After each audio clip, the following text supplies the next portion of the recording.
Selamat malam Sobat Investor, berjumpa lagi dengan saya M. Faizal, redaktur pelaksana idxchannel.com di program Top 5 IDX Channel yang mengulas berita-berita terpopuler yang tersaji di IDX Channel. Pasar modal tanah air kembali panas dengan sejumlah aksi korporasi dan gejolak saham yang mengundang perhatian investor. Saham PT Diamond Citra Propertindo (TBK) atau DADA terpuruk 8 hari berturut-turut hingga menyentuh batas ARB setelah aksi jual masif dari pengendali yang diduga memicu kerugian retail. Sebaliknya, saham PT Raja Roti Cemerlang (TBK) atau BRRC justru melonjak mencapai auto reject atas atau ARA berkat pengumuman aksi korporasi strategis dengan Triple B Advisory. Di saat bersamaan, PT Chandra Dayat Investasi TBK atau CDIA kembali disorot setelah direksi utamanya Franciscus Ruli Aryawan memborong saham di harga Rp1.985 per selembar, menguatkan kepercayaan diri atas fundamental perusahaan. Di sisi lain, emiten baru PT Pelayaran Jaya Hidup Baru TBK atau PJHB menegaskan komitmen untuk membagikan dividen maksimal 30% dari laba bersihnya sebagai bentuk kepercayaan diri menjelang penawaran umum saham perdana. Sementara itu, dari keluarga bisnis ternama Belinda Natalia Tanoko memutuskan mengundurkan diri dari jabatan komisaris PT Sariguna Prima Tirta TBK atau Cleo tanpa mengganggu struktur kepemilikan maupun strategi bisnis grup Tancorp. Rangkaian pergerakan ini menegaskan dinamika pasar modal Indonesia yang terus bergejolak dari aksi jual pengendali, borong saham direksi, hingga rotasi elit bisnis di korporasi besar. Kami sudah merangkum berita-berita terpopuler sepekan lalu untuk Anda, Sobat Investor. Berikut Top 5 IDX Channel. Berita pertama, saham DADA ARB 8 hari di tengah aksi jual pengendali, analis soroti kerugian retail. Saham PT Diamond Citra Propertindo TBK atau DADA anjlok tajam selama 8 hari berturut-turut hingga mentok di batas auto rejection bawah atau ARB, menyusul aksi jual masif dari pihak pengendali. Dalam sepekan terakhir, kapitalisasi pasar DADA terpangkas hingga tersisa Rp379 miliar. Padahal saham ini sempat melejit ke Rp240 per unit pada awal Oktober, setelah keluar dari papan pemantauan khusus atau FCA. Pengamat pasar modal Michael Yeoh menilai langkah pengendali menjual saham di tengah rally tajam tergolong tidak lazim dan menimbulkan kerugian besar bagi investor retail. Dari data broker, mayoritas investor retail menanggung kerugian hingga Rp350 miliar karena rata-rata harga pembelian di kisaran Rp102 hingga Rp129 per saham. Di sisi lain, pengendali justru mencatat keuntungan besar dari aksi jual sekitar 2,3 miliar saham dengan nilai Rp352 miliar. Analis memperkirakan pola perdagangan DADA mengindikasikan praktik pump and dump, di mana harga saham dipompa melalui sentimen positif sebelum akhirnya dijual besar-besaran oleh pemilik lama. Meski manajemen berdalih aksi jual dilakukan untuk memperkuat struktur permodalan dan mendukung proyek Apple 3, investor diimbau lebih waspada karena potensi saham kembali masuk ke papan FCA cukup besar jika tekanan jual berlanjut.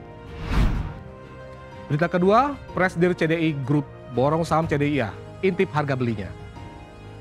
Direktur Utama PT Chandra Daya Investasi TBK atau CDI Group, Franciscus Ruli Aryawan, menambah kepemilikannya di perusahaan berkode emiten CDIA itu dengan membeli 600.000 saham pada 16 Oktober 2025 di harga Rp1.985 hingga Rp1.995 per saham. Transaksi senilai Rp1,1 miliar itu dilakukan untuk tujuan investasi pribadi, sebagaimana tercatat dalam keterbukaan informasi Bursa Efek Indonesia. Aksi ini dilakukan di tengah performa positif CDI Group yang membukukan laba bersih $74,4 juta Amerika Serikat pada semester pertama 2025, dengan posisi kas mencapai $527,6 juta Amerika Serikat.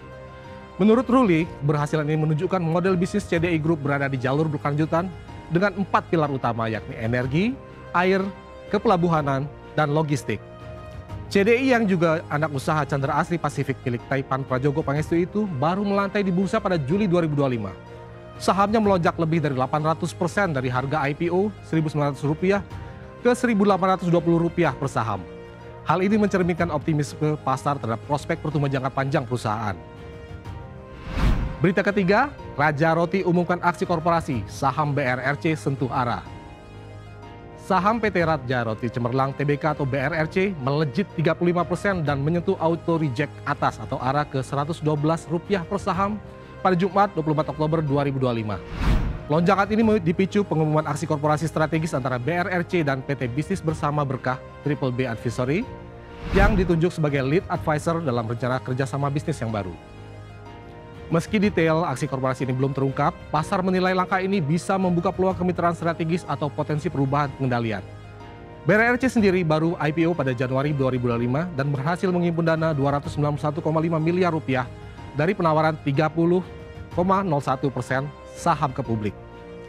Selain itu, Triple B yang dikendalikan Noprian Fadli juga aktif memperluas portofolio investasinya di berbagai emiten, termasuk akuisisi saham di PT Harta Jaya Karya Tbk atau Meja dan PT Multibakmur Lemindo Tbk atau PIPA. Gerak agresif ini memperkuat spekulasi bahwa Triple B tengah membangun konglomerasi lintas sektor. Berita keempat, PJHB bakal tebar dividen maksimal 30% dari laba bersih. PT Pelayaran Jaya Hidup Baru Tbk atau PJHB, emiten jasa angkutan alat berat, bersiap melantai di Bursa Efek Indonesia dengan melepas 480 juta saham atau 25% dari modal disetor. Dalam prospektus IPO-nya, perusahaan menegaskan komitmen untuk membagikan dividen maksimal 30% dari laba bersih mulai tahun buku 2025. Meski laba bersih per April tahun 2005 turun menjadi 5,9 miliar rupiah dibandingkan 7,6 miliar rupiah pada tahun sebelumnya, PJHB tetap optimistis menjaga profitabilitas.